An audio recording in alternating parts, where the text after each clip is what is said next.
Thank you for coming back to Great Books for Kids, reviewed by Michelle Marcotte.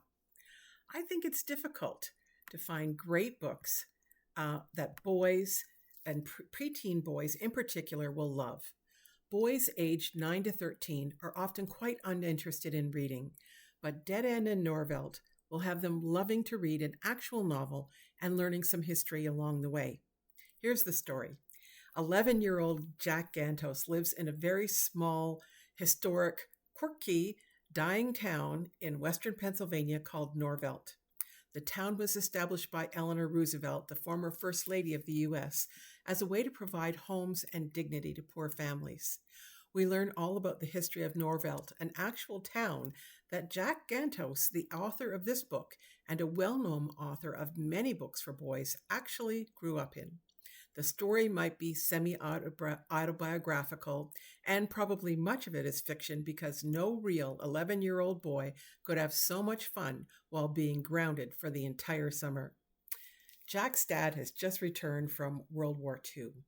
He has many trophies from the war, many of them contraband that Jack has to keep hidden from his mom. His mother is a strict no-nonsense kind of mom. So the kind of nonsense and strange situations that Jack Gantos finds in this town are actually laugh-out-loud funny. Jack is persuaded by his dad to mow down his mother's cornfield so that his dad can build a runway for a World War II plane he's restoring. Mom is furious and grounds our friend Jack for the summer.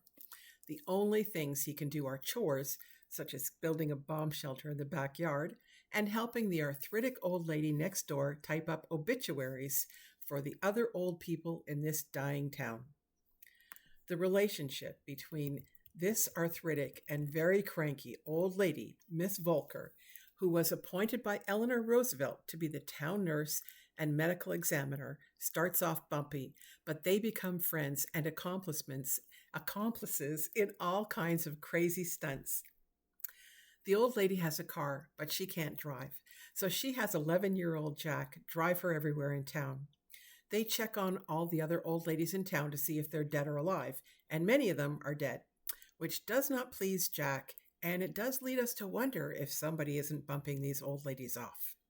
Miss Volker sends him to do her chores, and since he's grounded and loves driving a car, he loves working for Miss Volker.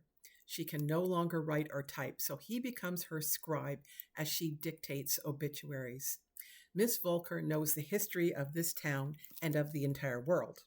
She pours both her heart and her history into crazy but loving obituaries for Jack to type up. Along the way, Jack learns history and learns that if you don't learn the mistakes of history, you're bound to repeat them. Dead End in Norvelt by Jack Gantos is not a new book.